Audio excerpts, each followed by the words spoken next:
We haven't talked about Ethan Brown and Zach Metzer recently. I know a couple weeks back it sounded like they were going to be out for a while. Just curious if there's any update on the progress. They're getting closer. Metz is closer than Prow. Prow's skating with Nick Craven. And we don't get to talk about this enough, how great of a job our medical staff does, and then also our strength coach, Nick Craven, on bringing guys back from injury. We just have an amazing staff that handles those things, and very fortunate in our organization to have our trainers and our strength staff. So Prowsy's probably maybe a week after Christmas, give or take. So maybe 1 to 2 weeks away. Metz is closer. He practiced with the team yesterday, still not cleared to play.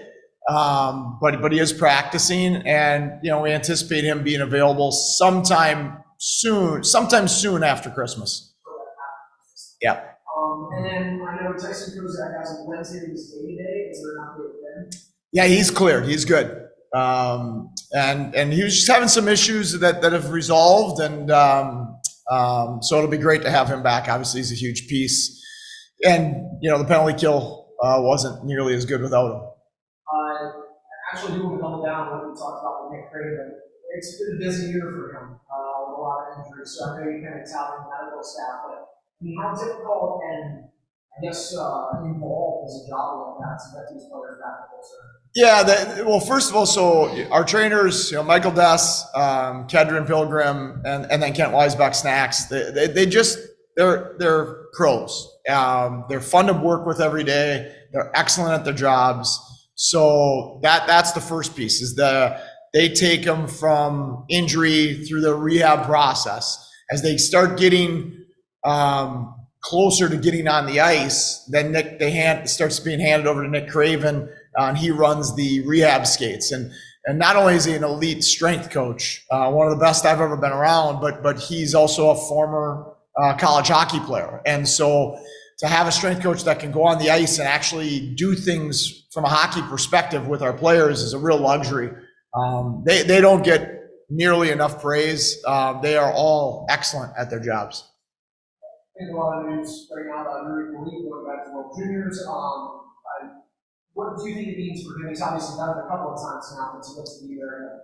Yeah, it's I think this year was a harder decision, because he's played a game in the NHL now, and he's a go-to guy for us. He's not a rookie. Last year he needed it. He needed to feel like he had a connection back to home. He missed home a little bit last year at times. He's a young kid. This year, he's growing up, but that national pride is important. And as the more he thought about the decision, and we told him we were going to support him, whatever he decided.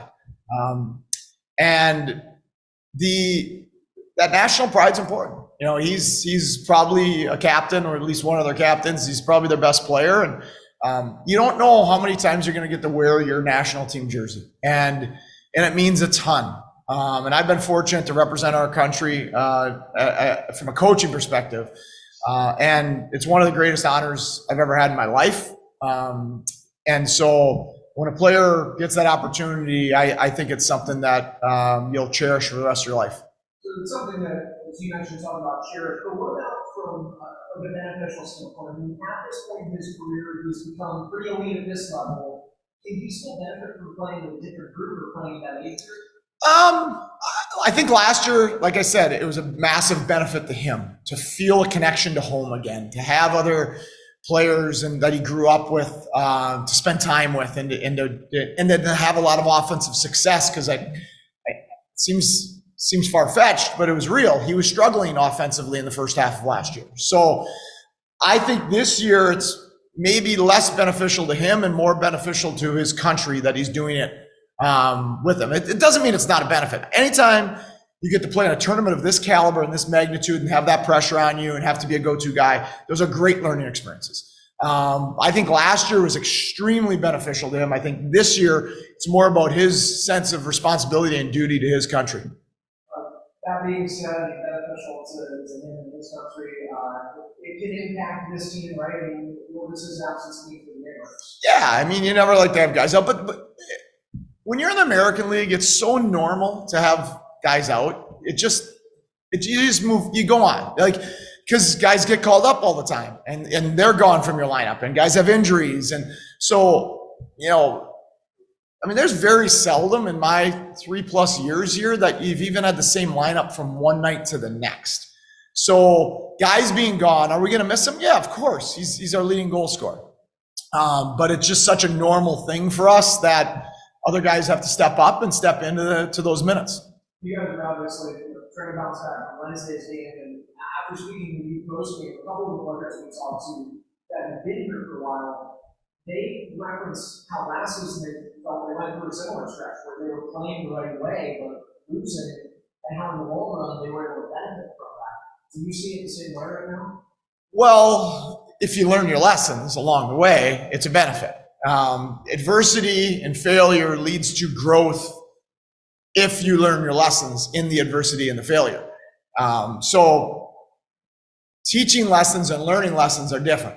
So we can teach them, but until we improve on those things, you haven't actually learned them. So we're trying to get our guys to learn some lessons. That was our meeting yesterday. It's like, how do you outplay a team and play good enough to win, yet lose? And we did things that allowed us to lose that game, even though we played a very good game, had a good process, defended well, scored 3 goals. We did plenty enough to win, but we still did things that allowed us to lose that game that we need to keep cleaning up as we move forward into the later stretches of the year. Providence is coming in here, they lost 4 in a row. Kind of reminds me of Charlotte, where they were struggling when they came in. You said you were expecting a pretty tough team and team desperate. Is that kind of the same here? Well, yeah, I mean, I think both of us should be. I think that in our play, in these last 4 games, we probably should be 3-0-1. And yet we're 1-2-1 in these last 4, right? So we should be ornery as well. When I watch Providence and I look at their roster, I don't see a team struggling.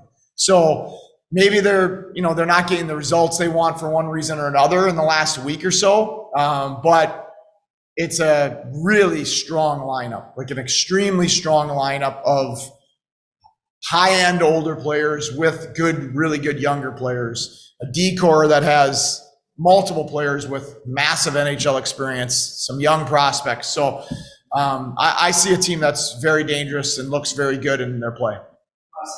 We so often talk about who we shot. George Merkulov is a pretty good release too. So what do you see from him on radio and how do you kind of continue that? Well, I mean, Merkulov is an excellent player. He's doing a really good job as a young second-year player. He only played 1 year of college, so he's still very young. He's a dangerous player. He's got a great shot. He's slippery. Anytime you're playing, and he's not the only guy. I mean, they got Boquist, they got Farinacci, that big Brazeau is having a really good year. So they've got a very good depth. Lysell is a first-round pick. Depth of offensive weapons.